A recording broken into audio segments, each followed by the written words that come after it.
Good morning, everybody. We are back. It is the right side of campus. We are live on a Thursday, August 9th, 2018. Preseason football getting going tonight. Baseball going on. We got a lot going on here. I'm your host, the big man on campus here for SBR Sports Fix and SBRForum.com. Let me bring in my co-host, Donnie Rightside. Donnie, how you doing today? Hey, it is Thursday. We got some football on the horizon here in the city of Philadelphia. A lot of good topics today to talk about, Jeff, on the morning headlines. And also, folks, if you don't know where you're watching this yet, obviously you're watching this through YouTube. Hit the subscribe button every single time me and the big man on campus go live. You can get that notification along with everybody here on the channels at SBR Sports Picks here on Twitter. Hit that subscribe button. We've grown leaps and bounds just over the last 12 to 18 months here with subscribers, almost doubling them. Let's continue that trend to get it over 50,000. And we can really start making some headway here. Also, if you notice under the Sportsbook Review logo there with the bull, you'll see the Sportsbook Bovada. Once again, this week on the right side of campus, the promoted Sportsbook of the week is Bovada. Betting those dogs for football season. Need another outlet? Check out Bovada for all your betting needs and applications. Fast payouts there, as you know. The promoted Sportsbook of the week here on the right side of campus, Bovada. Big man, let's get into the show. Lot going on today. We'll get into that and more. Welcome into everyone out there checking us out. I hope you enjoy the show. And like Donnie said, make sure you're hitting the like button. A lot to go over. We'll go over some baseball. We'll go over some baseball tonight, baseball last night, all sorts of stuff. We'll take a look at the Detroit Lions as we continue our NFL preview. Get some other stuff as well. Let's get into it, Donnie. First of all, how are you? How was your night last night? Did you do anything? Yeah, night was good. Yeah, stayed up late last night to watch a nice juicy wager go down, Jeff, with the Los Angeles Dodgers. Just couldn't figure out Mike Fiers. Once they did tie it up, they ended up losing. But other than that, Jeff, fantastic night over here on the right side. I took the under in that game, and Ooh, it hey. came in. Yes. Oakland, though, we'll talk about them in a little bit here. Matthew, Alex, Eric, Vaughn, Scott, Naeem, what's up, man? Naeem, a longtime listener of the show. Welcome in. Everybody in here, welcome in. Thanks for checking us out. Let's get into our headlines this morning, Donnie. And we started out with my forte, college basketball, and some rule changes. And look, there's a lot of talk about the rule changes. The truth of the matter is, basically, what they did is when you when you go to the NBA draft, there's a certain point where you have to basically say you're in or you're out. And what happens now is, let's say you're Billy Preston, Billy Preston or Trevon Duval, whoever. You don't get drafted, or you get drafted late, or you go undrafted and you have to go to the G League or overseas. You would basically have to stay in that predicament. And I always thought it was kind of lame that, if you don't get drafted where you think you should get drafted, it is probably your decision. Maybe you should know better. You should have better representation. But now, if you don't get drafted where you want, or finish where you want, or go undrafted, you can actually go back to school, Donnie. How do you feel about this? What do you think? Yeah, I don't mind it. I didn't. I mean, you saw it last year. You could put your hat in the ring in the combine, and not even so much, Jeff, if you think you're going to get drafted. But isn't that good for your basketball, IQ at that point? Let's just say you might be a borderline draft pick, whether it be first or second round in the NBA. You go to the combine. You're playing against other like guys. You can see what you need to work on going up against other guys that are drafted. I don't mind that at all. We'll get into some of the details of the other portions of the rule changes here, but as opposed to going into the draft, throwing your hat in the ring, seeing what happens, because we've seen it a few times. It can help, and it's not a lot of people. Like, let's take a look, Jeff, at like a Dante DiVincenzo, right? Should I leave? Should I not leave? Let me go to the combine. Whoa, he showed out at the combine. Now he's a first-round draft pick making that coin in the NBA. He doesn't need to come back to college. So it can help some people in there, but also gives you a good feeler, Jeff, or are you good enough to be in the NBA right now, and should you go back to college? The problem that we're going to have with this is the next thing I'm about to say. By allowing these high-end players to have agents, which is another rule change, Yep. you're basically I don't understand what you're selling yourself out to agents again. And agents are nowhere farther gone than they were. Agents have ruined college basketball, and this is the reason that it's happening. And you didn't learn anything from last year, did you, Donnie? Did they learn anything from the little stunt last year with the FBI? Why are we letting No. agents get closer to players? I don't understand this sort of thing. Again, no offense to this, Donnie. Let me ask you a question. When does the agent Yeah. get paid? Do you know when the Yeah, agent gets paid? yep. The agent gets They get paid paid when they when get you actually drafted. sign a contract and you're in the NBA and you can actually make They revenue selling like Taco Bell ads and Sprite they ads. have You're right going down this path because what's going to happen, Jeff? Sign with me as an agent. I want $100,000 credit line before I even turn pro. They're scum of the earth when they're going to prey on you before you can even get your contract. and let They're me tell going to you hook something. you up. They're going to give your family a house. They're going to give you a Bentley out there. You're going to be suspended. Get ready for it. And let me tell you something. They are. You actually think they're going to tell people? This is what the. So basically, in one end of the spectrum, you made a great decision. You told people if you don't get drafted where you want, we're going to let you back to school. That's great. But who's advising these kids to go to the draft in the beginning? The fucking agents. They don't care about college. They want that kid out of school as quick as possible so he can go to the NBA or go somewhere else. He can make his cut and he can cut him loose. So basically, you did one thing, but then you fucked yourself the other way because you're going to let these little shitheads hang around practice and hang around outside the school. It's you, you did something good. You benefited a kid, and at the end of the day, I think that's what needs to be talked about because there are too many kids with the certain rules now that are left behind. There are certain kids now. Brian Bowen, D'Anthony Melton. A lot of these kids were screwed off stuff that I don't think they could have really prevented. But this allowing these agents to hang around. I mean, who do we, Donnie? Who's a high profile? Is that top?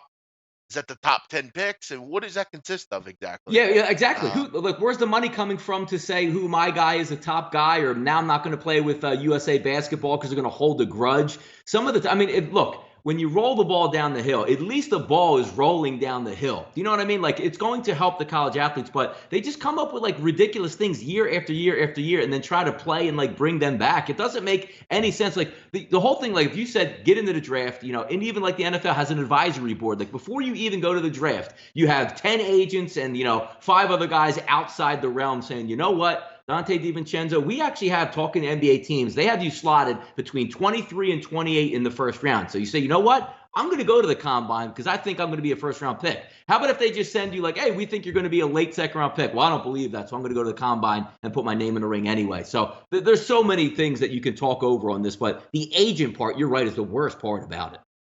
it basically contradicts everything you did in the first rule change.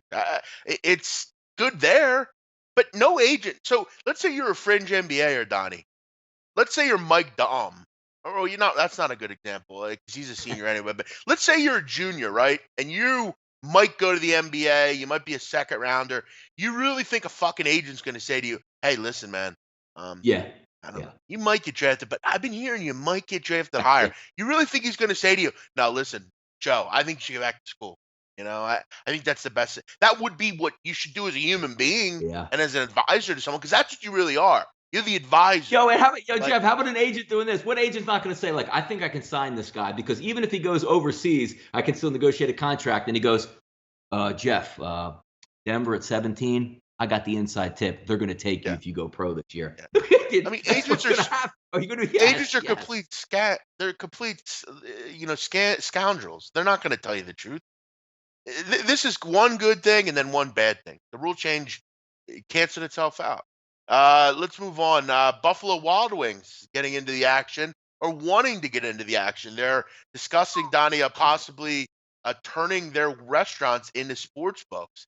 Basically, at every restaurant. I got to tell you, I think this is a pretty good idea. I don't know who thought of this. I don't know where you thought, maybe you could get in to leverage yourself into this platform, but it is fairly interesting, Donnie. I mean, this is a place where people go. Generally, it's a I can't say I've ever been there, but I'd imagine some sort of place where you go and you eat food and you watch sports, and it's like Yeah. your sports bar. That's your spot that you go and you.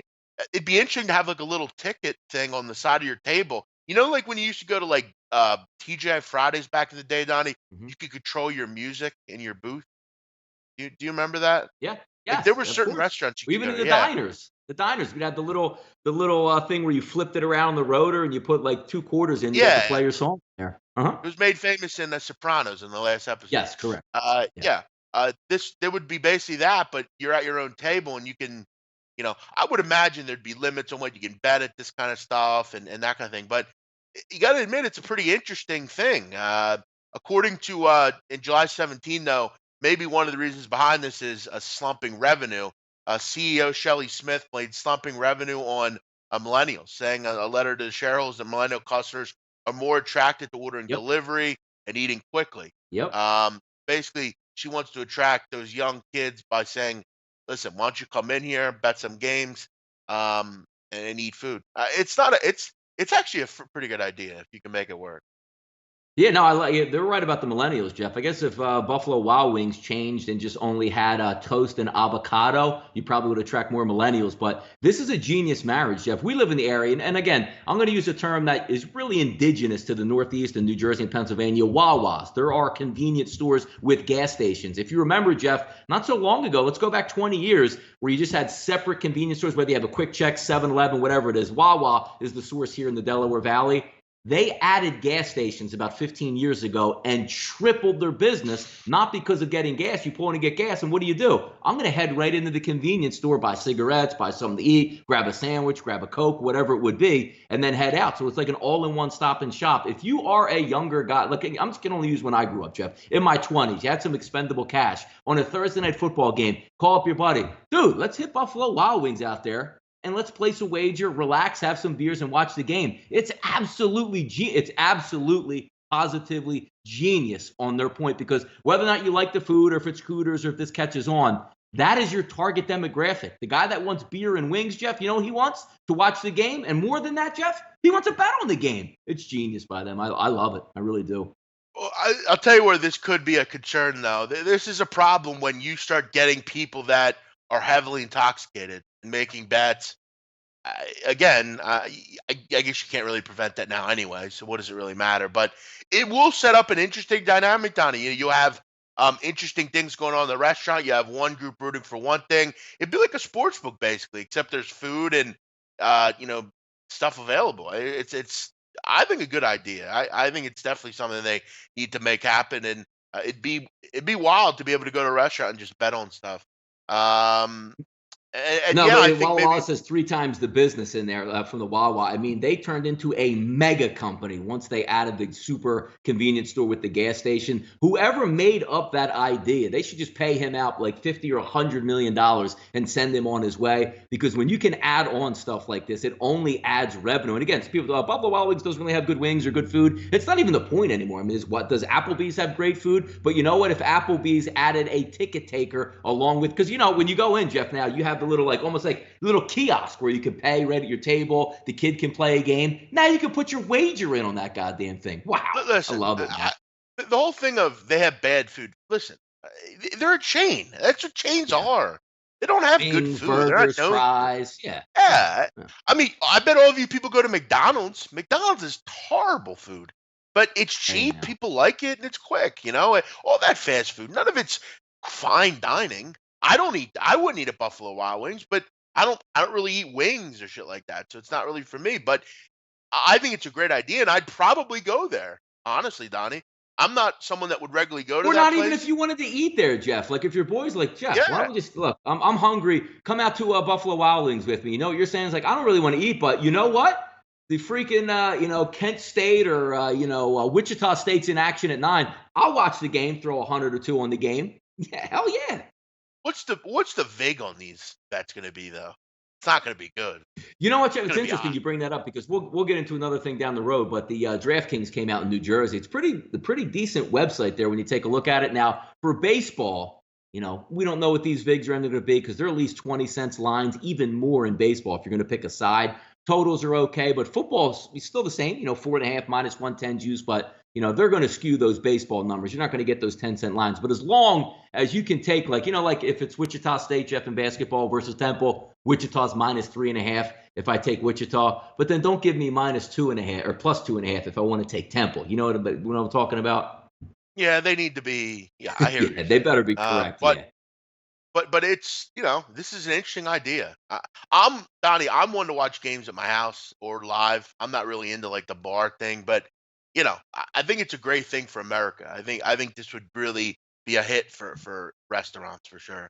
Hard Knocks was on Yeah. Tuesday night, first episode. Mhm. I got to tell you, listen, I hate this team. I hate the players on it. I hate the coaches.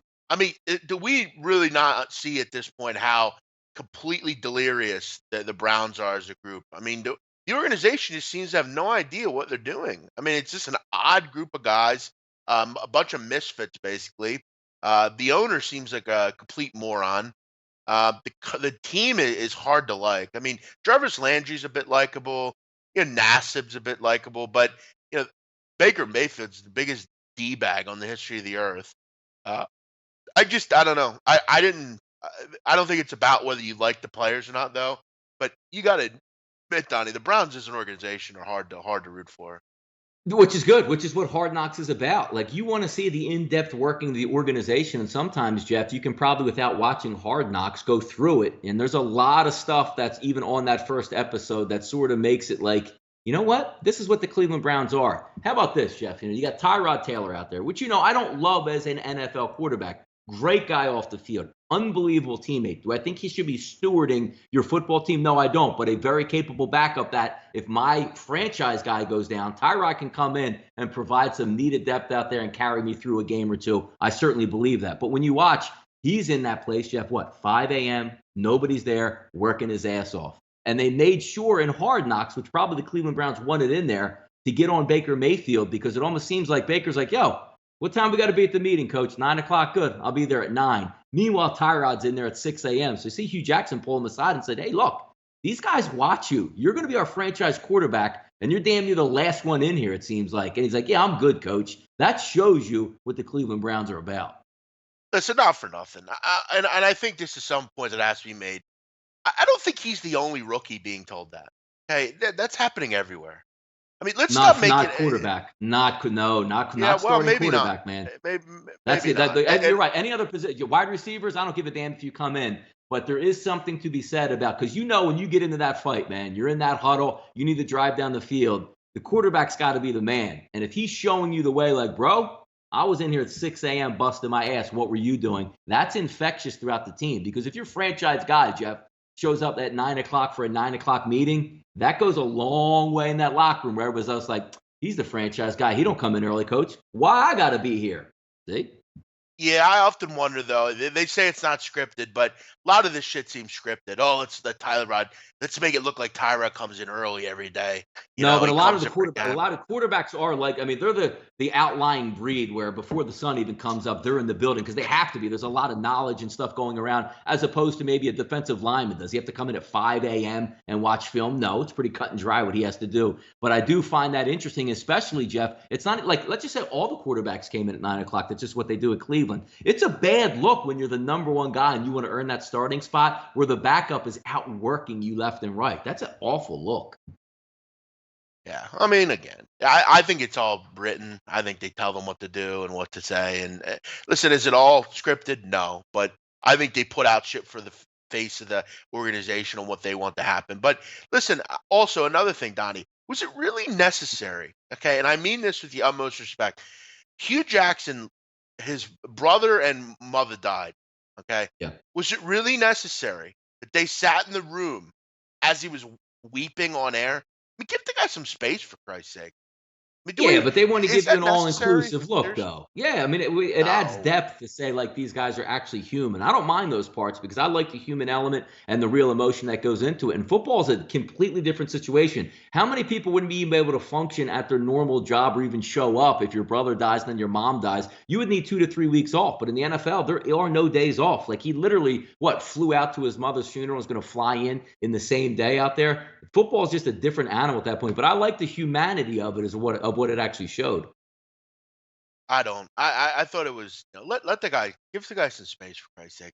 Also, maybe Hugh should settle down a little bit. Hugh sitting at the table acting like he's king coach because he's that. We get you're the head coach, Hugh, but if I'm Todd Haley, I'm in my head thinking, dude, you won one game in 2 years.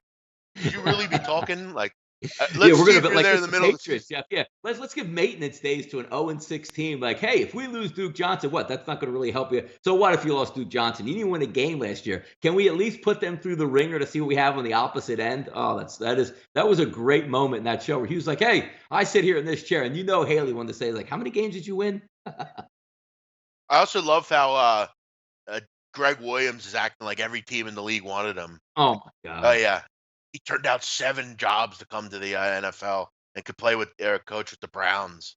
I'm sure he did, dude.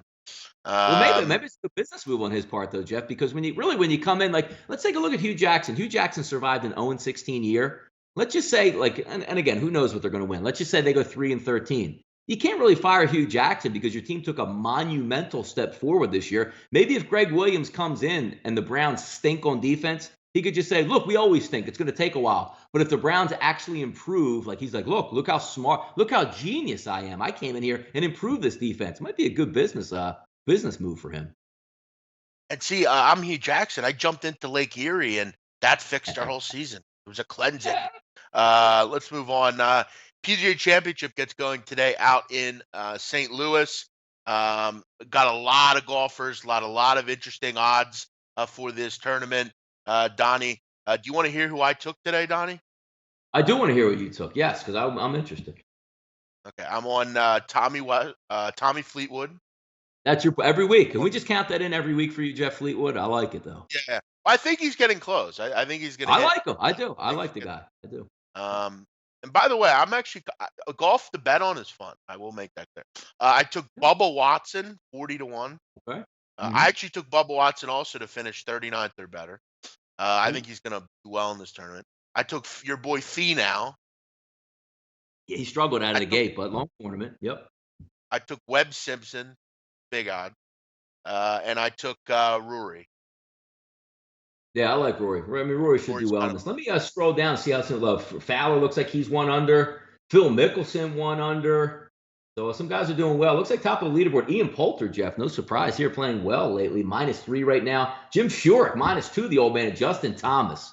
Fire last week. Fire again. Opens up, Jeff. It looks like after I don't know if that's after 3 holes or he started on the back 9 or whatever, but he is -2 as well on the top of the leaderboard. I'm not sure when Tiger actually tees off or not. Let me scroll through. No, Tiger actually has teed off, Jeff. +2 after 3. Not a good start for Mr. Woods out there, Jeff. lot of golf to be played, but I'm rooting for Fleetwood. I like. Yeah, I Listen, like Bubba that. Watson's the big one. I need Bubba. If Bubba Watson could finish, give me up towards the top. Let me hit that under 40 finish, and then at 40-1, that'd be pretty nice. Let me get Bubba Watson Like, there. I like Let's get into MLB here. Interesting night last night. As always in the MLB, you never quite know what's going to happen. We started out in Atlanta or in Washington. I'm sorry, Atlanta gets the job done 8-3. And I got to tell you, I watched this game. I took the Braves last night. Um, the umpire in this game was horrendous. Oh Did you my. watch this? It You was know what? terrible. I didn't watch the game, but I caught the good part of that game with the umpire. Go ahead. No, the ump was bad. I mean, he was just all over the place. Bryce Harper upset. A lot of players upset. I thought he was all over it. I thought he was terrible. But Braves played well. Seemed like whenever the Nationals wanted to get something going with the bases loaded or second and third, Braves found a way to wiggle out of it. Tommy Malone gets crushed, and what a surprise, Donnie. Tommy Malone gets crushed. I think we all saw that coming. If you listened to the roundtable yesterday, Tommy Malone isn't going to last. Him throwing 1 or 2 good starts, it's like me being skinny. It doesn't happen all. Yeah, no, it's Malone's I watch the point of it, Jeff, and I don't understand this part about it. Like when you watch the NBA, like sometimes they don't take any guff when you show them up, but you can talk to NBA officials. You can ask them; they're going to give you your opinion on stuff. The one thing I don't understand about Major League Baseball umpires is the simple fact that they don't take any criticism back. Like as long as you don't show them up, it used to be the rule of thumb, Jeff, in baseball. Like if it was a strike that you did not think was a strike and you were in the batter's box, all you had to do was not look back at the umpire, like, wake your feet a little bit. And you can get some words, you don't have to MF the umpire, but I don't think that was a strike. That's ridiculous. That was way outside. But, as you're shuffling your feet and you're getting your setup, you're allowed to have words because also the umpire can have words back with you because he has the mask on. You can't really see it. If you watch the Juan Soto at bat on a bad call on a strike or a ball and he's not happy with it, the umpire is going to take his mask off and stare you down from like 3 feet away, then throw you out. But the worst part about it, Jeff, is after he throws Soto out, Soto goes back to the dugout, and all the Nationals are up on the top line, like 7 or 8 of them. And the umpire stops the game, Jeff, keeps his mask off, and stares in the dugout like, go ahead, say something. Say something and Yeah, I'll throw you out. And he big ends tough up guy. throwing another Yeah. person out. But like, yes, who you're like, we all miss calls. Like you missed a strike. It's all right. You'll go back and say it. And most good umpires, Jeff, will come back and acknowledge it after the game. Say, hey, you know what, Juan? I missed that, man. I'm sorry about that. But you're not the show. You know what I mean? You're not the show. Yeah. They think they're cops. They think they're, big bad rule changers, and they make the rules. You listen to what I say, or if you don't like it, get the hell out of here. Yeah, they're assholes. They're always starting shit, and you can't finish it because they're the fucking umpire and they're better than everybody else. How do you do it, big man? I see you in the morning, afternoon, and late night on Gabe's show. How much sleep do you get? Man, I sleep from like 3 to 8:30, 3 to 9. That's really the sleep that I have. Um, it's my life, man. I put the time in. I guess I'm a creature of havoc, right? Mhm. Um, what else do we have here? Yankees get a much needed Yeah. sweep last night. They take care of the White Sox in a series that was much needed for them. They kind of get back on it. Problem is, Boston never loses. Donnie, Boston's won 25 of 30. I mean, come on, man. Yeah, no, I mean, we had the same, and I guess it's John Heyman that keeps on sending the tweets out there that the Yankees are on pace for like 101 wins. They're going to get the wild card. It's just what happens when you're in the same division as the Boston Red Sox. There is no slowing them down. But you're right. Like outside of like the Red Sox, who you're going to take a 4-game series from the Yankees. You're going to put it at a distance anyway. Even if they're like 3 games up, which would extend it to 7, it's going to be tough to catch them. But baseball, just it's a shame, Jeff. It's August. You have damn near 2 full months left in the season, and half of the teams in Major League Baseball are just getting rid of players, getting look-sees at others. There's no chance we say, "Oh, I can't wait till the Red Sox play this team. They're going to get a challenge." I mean, outside of the Yankees, they just roll around baseball and sweep up. Same thing with the Yankees. You get them outside of the Red Sox where they look bad, then you get them against one of those have-not teams, and they clean up. So, can we just fast forward to October at this point? In the National League's a completely different story, but the haves and the have-nots in the American League, man, they really separate themselves. So, Are you guys presenting at IFBC? IFBC hmm end of the month. Yes, we'll be out there. Donnie will be like 2 weeks. speaking. He'll actually be hosting. Donnie will be hosting the Sunday NFL panel with who hmm Gabe Morency, Kelly hmm Stewart, and Whale Capper. And I'll be hmm Saturday. Yes, Saturday. College football. Me, Drew Martin, and Joe Lisi. Joe Lisi. Yes, look forward to it. We'll be there. I see a lot of tennis talk on here. What are we talking about tennis? Yes. Tennis, Donnie? Come on. I don't know. Maybe if there's a Oh, good-looking it's tennis player, talk no, about it. no. Yeah. It's Omaha 88. Omaha 88 is I remember him from many months ago on the chat. I know Omaha 88. Omaha 88 back, I see. He must have made a new profile. Phillies dropped 2 or 3. This was an ugly one, Donnie. The Phillies get shut out yesterday and go out on the West Coast and struggle. Face a real team, you struggle a little bit. Are you worried about the Phillies, Donnie? Because Atlanta won last No, night, so not I think now yeah, no, not they're up. really, not really. I mean, Atlanta's, when Atlanta wins, they're going to put the Nationals farther down, so it's almost like a win-win for the Phillies in that situation. But I believe the Phillies coming in, Jeff, in the last 8 series against teams with a winning record, they were 7-1. They're going to compete against those good baseball clubs, but as expected, they blew one of the games. They technically should have won the series if their bullpen just didn't have a complete meltdown. But you're going to get that. That's a good baseball team. It's on the road. It's hard to win on the road, Jeff, against good baseball teams. Case in point, when we looked at the Boston Red Sox and the New York Yankees, just have to take care of your business. Can't get swept in a series. Hang on the road. Win your games at home, and it'll be a fun close to the season between the Nationals, Braves, and the Phillies. So we'll see what happens. But that's not really a surprise yesterday. Want to welcome everybody in, all the new people checking out the right side of campus here on SBRforum.com. Hope you're enjoying the show. Check out the chat box if you're interested in saying hello. A couple other comments, Donnie, here, and then we'll finish up baseball. Is there a poker tournament at IFBC? Yes.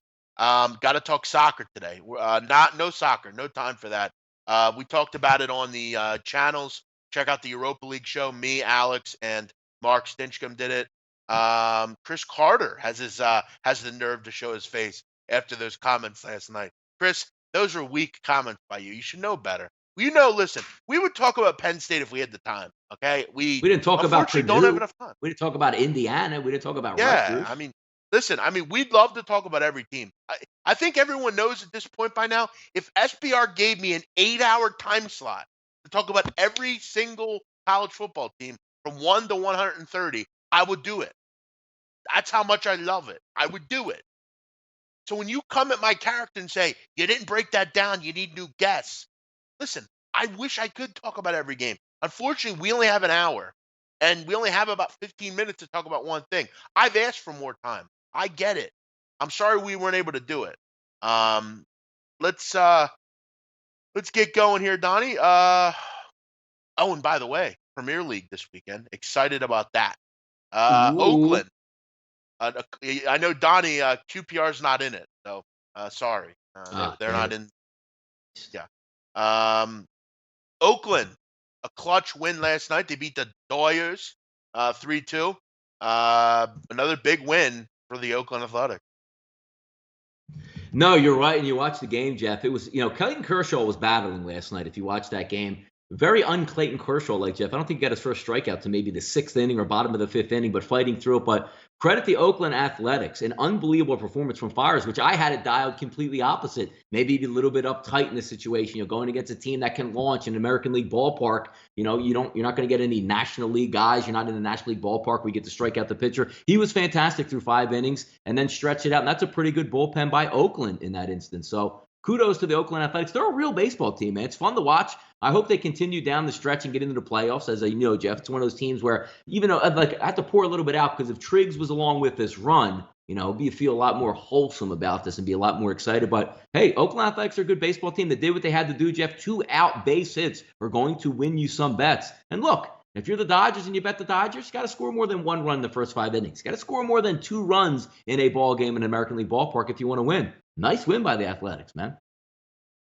Yeah. Why do I have a feeling that if he was there, maybe they wouldn't be as successful? Maybe they're good without Triggs. Yeah. Maybe that's I think they would be maybe that's ahead why. of the Red Sox now, Jeff, if Triggs was healthy all year. And I wanted Donnie for a moment pour some out, and we shout out from the great city of Roebling, New Jersey, Burlington Oh, County, Florence and Roebling. Yes. population of not many. Let's Not shout out our many. friend Heath Philmeyer, who is repping Mercer County Community College, one of the better small Really? Is that where he's schools. from? I didn't even know that. Yes, Ooh. small junior colleges. Ah, And I want to shout out to my good friend Chris Chill. damn. His son Little Chill is at Mercer County. They do a nice job over at that Where'd program. he go to high Shout out to school? Mercer. Where'd Phil Meyer go to high school at? He didn't go to Florence, did he? I have to check that out. Heath Huh. Philmeyer was terrific yesterday, Donnie, That's against what's up. the Chicago Cubs, 7 innings. He went to let's see here. He went to Florence Did he go to Township Catholic Memorial school? High. Wow, he Florence did. Town. Okay, yeah. Yeah, I Yeah. got some connections How up about there. I gotta that? ask around. Selected Yeah. by the Colorado All Rockies right. in the 28th round. There we Damn. go. He was involved in the Jesse Hahn trade. Him and Hahn went to the Royals for Brandon Moss and Ryan Buchter. So shout out to New Jersey's own. A big game last night for the Royals. They win 9-0. Big win for the Royals. Bad loss for the Cubs. No, you're right about it. I didn't really pay too much attention to that game, other than being astonished that I saw it was 2-0 early Kansas City. I'm like, Cubs are coming back in that ball game. Then I saw them take the 5-0 lead. I'm like, here we go, and 9-0 in an American League ballpark against a not so great pitcher. But Cubs, Cubs are a good baseball club. Just waiting for Chris Bryant to get back to completely fill out that lineup. But it's like Major League Baseball in a lot of spots, Jeff, when these teams are built on swing with your eyes closed to try to hit home runs, the Javi Baez's of the world, you're going to get those type of games. Exactly. Let's move in to today's card, Dottie. What do we got? Yeah, let's take a look here. We'll bring up a couple games. Not a huge card, Jeff, which is usually apparent on a Thursday card, but let me bring up some stuff that we have here. All right, first game we get into, Jeff, we'll go to your little hometown. I should say your hometown team, your adopted hometown, New York City here. Gerado's on the mound, Jeff. That should send shivers down the spine of every Yankee fan on the road versus Jay Happ. 67% of the early tickets, Jeff, coming in on Happ. 196, 200 they open up. Yankees minus 220 back in the Bronx here today. Yeah, this is a big game for Hap. I mean, obviously coming off that hand, foot, and mouth disease stuff. But they went out and got Jay Happ to be a big time pitcher for this team. He needs to pitch well here, but it's at home. He needs to get in a groove at Yankee Stadium.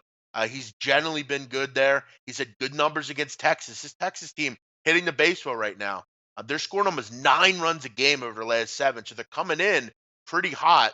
The last thing you want to see tonight, Donnie, again, I don't really give this team a lot of credit for beating the White Sox. The White Sox suck. They're not any good. You should be able to sweep them. But you're coming back here. You have a couple wins in a row here. the last thing you want to see is back at the stadium, J Happ getting crushed for 5 runs over 2 innings. That's not what you want to see. It's important that J Happ comes out and pitches well tonight. Can he? I think he can, but this is a tough lineup coming in. They're hitting the ball, they're raking right now.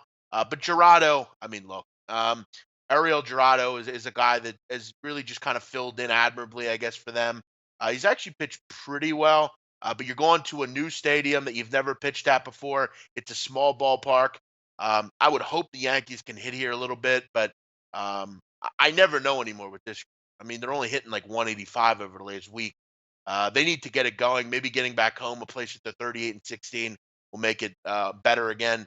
I'm going to go ahead and say that Happ will pitch well here, but he better pitch well. Texas can hit lefties.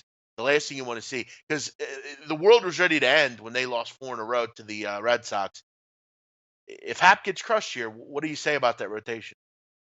Yeah, yeah. I mean, look, his advanced numbers over the last 2 weeks don't show up that well. But again, he's coming off, he should be well rested in this environment. You're not in a high pressure situation, right? Like, he doesn't have to be the stopper here. You would want to be the stopper in a high pressure situation on the road versus the White Sox in front of 150 people, where you have to get that win to stop the bleeding. They stopped the bleeding. Now they're coming back home. They have the better pitcher on the mound versus Texas. It is a really high number, but a better overall team. And again, you can factor in, Jeff, if Happ goes after, throws 6 innings, gives up 3 earned runs. They should be good because they should be able to handle the back end as opposed to Texas. If you're down somehow after 5 or 6 innings and both of your guys get into the bullpen between the Rangers and the Yankees, obviously the Yankees are going to get the nod here. So, look, Haps on the mound. He should deliver tonight. I actually don't think that's too bad of a price when you look at it. It opened up around 200. I think that's a valid number. Am I going to be taking the Yankees minus 200 with J Happ? Probably not, but I think it's a pretty good shot here for the Yankees to get that W. Yeah, I would. I'd probably lay 1.5 here, but it's tough because you only get 8 Yeah. at bats here. Yep. By the way, Don, Yep. did you know Jay Happ as a cousin is Ethan Happ? You know that? Is he really? No. It's a lot of stuff. You Yeah, know what I also found out, Jeff? The Joy Taylor girl, which is the sidekick for Colin Cowherd now. I yeah, had yeah. no idea that was Jason Taylor's sister. None. Zero. She looks good, man. I like that chick. Yeah, she does. She's from the Who do you side. like better, her or the other one? No, she's What's her better. name? She's better than Molly. Is it Leahy. Molly? No, Leahy. Yeah, you know what? Like, Leahy's Blonde what I chick. usually like. Yeah, what I like, and she's smoking hot. But I think Joy Taylor's that just has that angry side, that smart side. She wears the glasses on TV, not giving a damn. She's bad, man. I'll tell you what, dude, about Molly Karam. Yeah, She's my type. Like, I like Karam to the death. Like, she's yeah. Albanian. Like, I think she's hot. But I'll tell you what, when she like starts getting going on like first take, I just want to say, can you shut up? Like, she's the worst. Like the other day, they were talking about the sneaker thing with UNC, Yeah. and she's like, whoa, whoa, whoa. I'm just like, shut up, Molly. Like, let them talk. Like, she's the worst. Like, just shut up. Leahy's kind of annoying, but I She's think out of all of badass. them, I'd rank Karam, Leahy, and then Joy Taylor. I don't know. Joy Taylor's she's hot. I don't know if she's like that hot, but She's got the um, badass. Like you wouldn't be able to get anything, but some girls like laugh stuff off, yeah, or maybe you can like cut around on them and disrespect. Like, I have a feeling like she would just like beat your ass. Like, if you're like, dude, the Yankees are winning tonight, like she would correct you with something like, whoa, like she just yeah, seems badass. Yeah. yeah. I agree. All right, Donnie, we gotta go quick with the baseball. We gotta get the football here. Yeah, let's get through it here. Dodgers and the Rockies, Jeff. Interesting. You saw last night, late night game out there in Oakland, now flying into the high altitude of Colorado. We take a look at chicken strips on the mound with Ross Stripling versus Anderson. Lefty on the mound, obviously 905, 906 rotation, 56%. Jeff, leaning on those Dodgers. Line opened up around 120. Seeing a little bit of movement there, 126, 125. Team launch angle, Jeff, invades a ballpark where it pays to get the ball in the air. But as coming into last night, Jeff, one of the interesting statistics is that it took 40 innings before the home run that the Dodgers hit. I believe, who hit the home run last night? Was it, I want to say Grandal. I'm just going to go with Grandal. I might be wrong on that. 40 innings since Team Launch Angle had hit a home run before that. They need to get that on track because they're an all or nothing ball club. But, Jeff, as I said again, nice environment there if you're going to hit home runs. Yeah, two of the worst nicknames in sports: Team Launch Angle and Chicken Strip. The two of the worst I nicknames. made one of them. I didn't make chicken strips, Jeff, but Team Launch Launch Angle Angle. is big. That is so That will lame. be on a T-shirt, and I'm working on the trademark and the patent pending right now. Let me know if you want in. Yeah, listen, I don't like the Dodgers against lefty. I just don't. Last night couldn't hit lefty. That's they don't hit lefty. But it is Mars is Coors. a lefty, though, isn't he? He's not a lefty. Anderson is. Oh, no, tonight you Dodgers. mean, yeah. Yeah, this is a tough one. I mean, Donnie, shame on you for putting this in there. You know better than to pick. I don't pick games straight up at Coors. Like you, I don't pick games straight up at Coors. Big game, though. Yeah, Come on, listen. Jeff. I'm not Jeff, you know, into. the I'm Dodgers not are in into. your heart. You rode the Dodgers last year. Show some respect to Yeah, the team that you rode I last year. Give will. them But some respect. well, I am going to give him. I don't think they can hit lefties, and that Anderson's a lefty. Stripling's not pitched particularly well lately, and it's on the road. Colorado plays better at home. I would say I would take Colorado here as an underdog at home. Ooh, okay, all right. We'll keep it moving, make it quick here. Mariners, Astros, Jeff. I think we can agree it's probably the game of the night, 9:17, 9:18. Paxton, the lefty on the mound, versus Verlander. If we take a look at the numbers, opened up at 52.60. Now sitting right around 160, Jeff, 75% are backing Houston. If we take a look at their lineup tonight, losing Springer, losing Altuve, you do get Carlos Correa back, but I always like to take a wait and see approach on that, Jeff. I don't know if you're like me, where, even though the guy comes off the DL, he's, not really in the mix the past couple weeks, though almost probably a damn near month for him. You're only hitting like single A and double A pitching. Now you come back into Major League Baseball and face a formidable pitcher. If we take a look at Verlander, I mean, just look at his, again, every time we talk, Jeff, Verlander, 1.81 Sierra over the past 30 days, 1.63 over the past 2 weeks. He is outrageously good this year. And again, it shows, because if you're going to take a look at Seattle, good baseball team, right? And you're going to take a look at, they're going to throw their ace out there, and he's getting plus 150, shows you how good Verlander is out there. Yeah, I mean, Seattle's lost 9 of 13. I'm not running to the winner Yeah, to bet struggle. them. They've really tailed off. Verlander's just absolute star, as we know. The guy's just a great pitcher.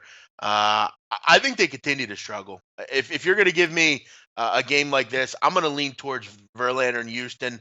I just think they're the better team. They're at home. I don't trust Paxton. I still think that back is going to be something that's going to flare up at some point.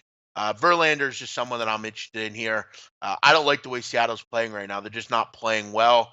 But if you're looking at a side, I'd almost want to lean under the number. I think when you have some of these pitchers lately, where you have such a low total, a lot of these have been staying under the number. Last night, I thought that Oakland game would stay under. You had two good pitchers there. I think we see something here. I think this is a good 3-2 type of game, 4-2. It's a low total, but it's low for a reason. When it gets put down to 6.5, I mean, that's pretty key to me. A lot of people just say, I'm going over. I think this is a low scoring 3-2, 2-1 type of game. Braves Nats, Jeff, going to get it kicked off early, 1 o'clock. Decent game here. Gio Gonzalez on the mound versus Anibal Sanchez. 63%, Jeff, betting the Atlanta Braves. And I agree with it. Opened up at 133, 135, Jeff. Now sitting in the mid-teens, 117, 115, 118, depending on where you're shopping at. I agree with the line movement. I guess if you're waiting for that regression to set in on Gio Gonzalez, it seems to have set in. That low spinning lefty curveball where he cruises for 2 or 3 innings, then the bottom falls out and he walks everybody and can't get anybody out. I guess that's caught up. We'll see some lineups. Actually, the lineups are out right now. I expect them to be, even though it is a day game, some pretty good action out there. And it looks like both have their big guns in either side. Looks like, Washington, Adam Eaton, Trey Turner, Rendon, Harper, Soto, Zimmerman, Murphy, and Wieters. So you can't really rest guys, Jeff, when you're playing these crucial divisional games. Should be a good one there. Over-under is 9 across the board. But, hey, look. Right now, just looking at some of the numbers out there, and you saw Kelvin Herrera go on the DL, so another strike against that Washington bullpen. Maybe leaves the door open for Atlanta today, getting that money and that price crashing down. Yeah, I just never can bring myself to bet on Anibal Sanchez. I know where he is, I know who he is and what he's been, but Atlanta pretty good against lefties. I don't hate him at this price. I mean, Gio, like you said, has been struggling. I don't love that lineup for Washington. I just think at the end of the day, I don't think Washington's that good a team. I don't. I think they're a 500 team right now, and that's what they're going to be. I don't know if they're going to make a run. Could they? Sure, anybody can. But they're going to need a lot to go right, and you talked about that yesterday on the roundtable. Yeah, Atlanta's in a pennant race right now. Every game's important. Anibal's pitching well. Gio's not. I'd lean Anibal here. All right, that'll end the discussion here for Major League Baseball. Have some time. We want to hit some off-topic sections as well. But first, Jeff, NFL season preview. As we go in alphabetical order, we're going to take a look at the NFC Norris division. The Detroit Lions, Jeff, and the term I like to use for the Lions, every year, a thorn in the side. If you're not paying attention, they can beat you. But overall, when the season starts, Do we ever accept that the Lions are a really good football team and can Right. make a run? When is the last time you came in like, it's the Lions, man, love them? No, and that's why I don't think we need a ton of time to talk about the Lions because they are what they are. They're a average team that never seems to get much better. I mean, you look at guys like Stafford. I mean, good fantasy guys don't win you a lot of bets. I mean, Matt Stafford's one of the worst ATS quarterbacks in the league. The receivers are good. I think they're a team that can score points. I mean, you look at the receiving core: Tate, Marvin Jones, Galladay kind of had a nice season last year. You bring in the Garrett Blunt. You should be able to at least run the ball a little bit. All of a sudden, this is a team that has really struggled to run the ball over the last couple of years. You all of a sudden have some pretty good running backs. I think the offense is going to move the football. The question is, every year, is the defense good enough? And it's always kind of just average. The problem with Detroit is they're in a tough division. They're not going to beat the Packers or the Vikings, and they just kind of sit at 8-8, 9-7. Is Matt Patricia, is he ready to be a head coach? I don't know. They have a pretty good OC though. Cooter's a pretty good offensive coordinator. You obviously have Patricia there to head a defense.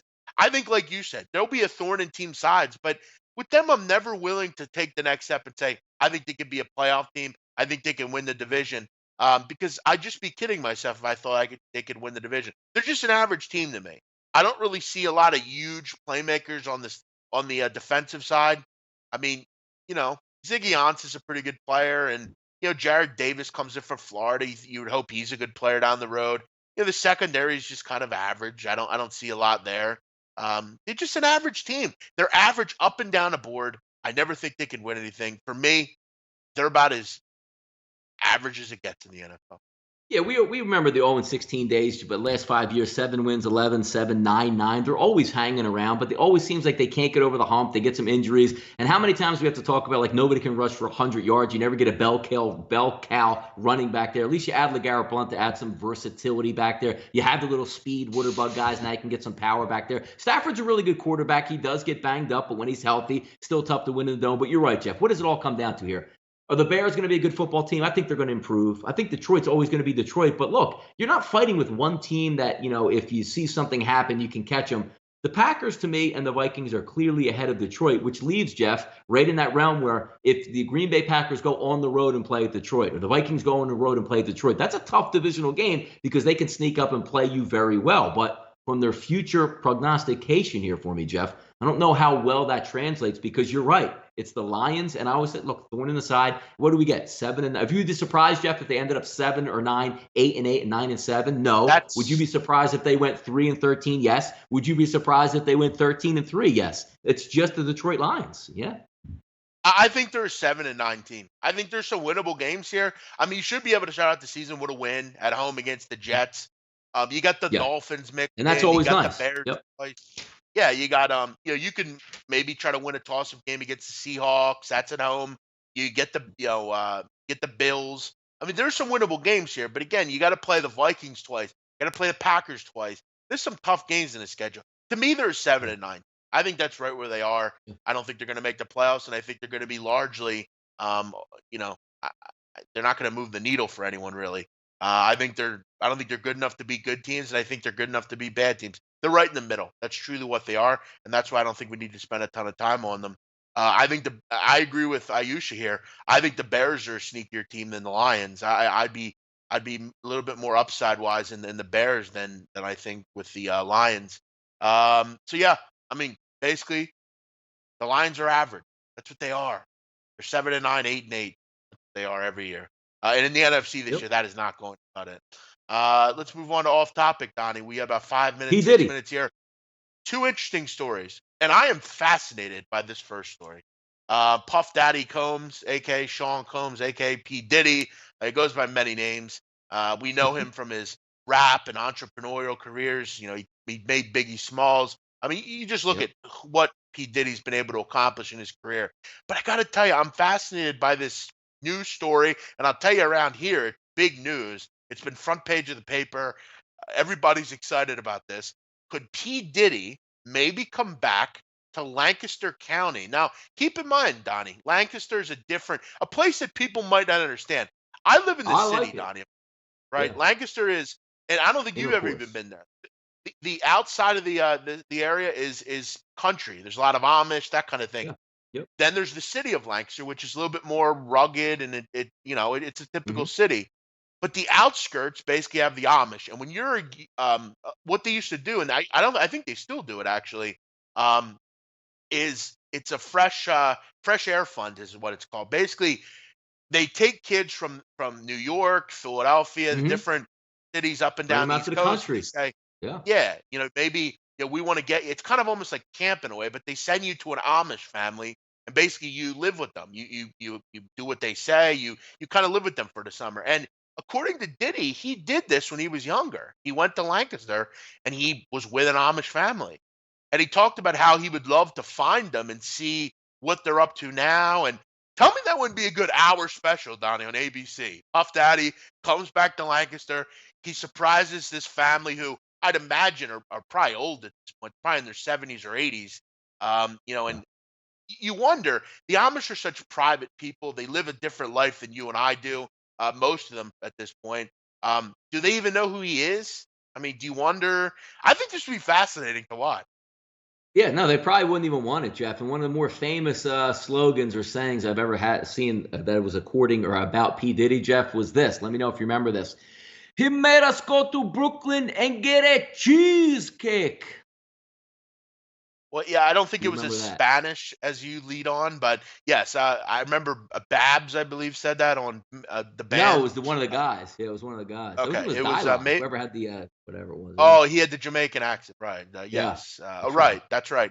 They had to walk all the way to Brooklyn, to Junior. Yeah, um, Yes. Right. that's one of the great shows ever, reality wise. But I think this would Fantastic. be Yeah. interesting. I don't think they wanted. I don't think they would want the fame or anything, but it would be interesting to see a plain community see who he is and where he went, and because he discussed that they were integral in his youth and teaching him certain things. So pretty interesting. And another one, you threw this one in. Does anybody Yeah. use ESPN Plus? Yeah. I actually Yes. do. I do. Do you? I Is it? would. Do you have to pay? Yeah, I Like, do. because I saw it come up, and I know I see it circling around like ESPN. Like, what do you actually get? Now, the reason I brought it up is you see like the circles out there where ESPN just tends to throw shit against the wall. And I saw they need like 7 million subscribers just to break even. They have like 100,000. What is ESPN like? Because one of my favorite things I used to always look at, Jeff, was ESPN 3 because you can go back and watch all of the games or even a live game on a Saturday from like the MAC or lower level. You can always get involved in that. Now, is ESPN 3 still a thing, or do you have to pay for No, ESPN Plus to view the what is it? it's ESPN Plus now. Basically, it's basically a portal. It's basically Watch ESPN, and they threw it in together, and now it's all one thing. I have it now because I watch.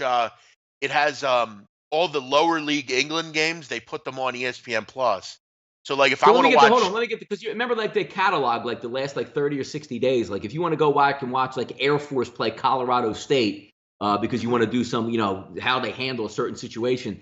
Do you now have to pay for that service on ESPN Plus, or can I just go on to ESPN? What used to no, be ESPN 3? no, you got to pay 4.99 a month now. Damn, God, jeez. Which is, I mean, if you look at like an ESPN Insider, they had like that ESPN Insider on their website. You had to pay Yeah. for that. I look at it. Did they They at give you least get the 7 days. streaming figured out, Jeff? Because how many times did we go on ESPN 3 and like you would just be screen like and you get a good No, no. picture and in 5 minutes you get a shitty one?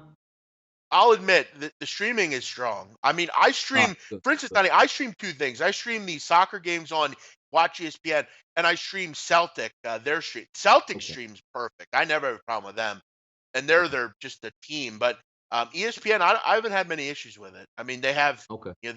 everything seems on point. I think it's worth $5. I mean, especially if you're watching No, I the would. concert. It's invaluable. It's ESPN 3 is one of my favorite things to look up because it was endless. When you didn't know, like, hey, because especially Jeff, what I'm going to bring up a case in point is injury information in college football. There's sometimes you can go back and see a kid get injured late in the game that's never really reported on or why he's not practicing, and it picks up on that. I've done that many times. So if it's $4.99 a month and I need to watch the games, hell, I subscribe to NFL Rewind because I need to watch all the games as well. So worth it.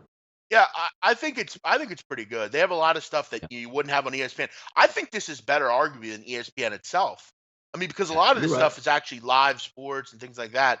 It's on all these different devices. You can watch it anywhere. So yeah, I would recommend it. Other than that, we'll wrap it up. Great show today. Yep. Great comments. Great information. A fun show. We'll be back Friday with more. Want to let everyone know tomorrow. Make sure you check it out. Premier League Punters is back. We're talking Premier League. Me, Natalie, and Flash. Just three of us this year. It's going to be fun. The better game breakdowns, longer breakdowns, great picks. Looking forward to that. We'll go over all the games as well. And we'll be back tomorrow morning with another Right Side of Campus. Everyone have a great day, and we'll see you Friday. Bye-bye.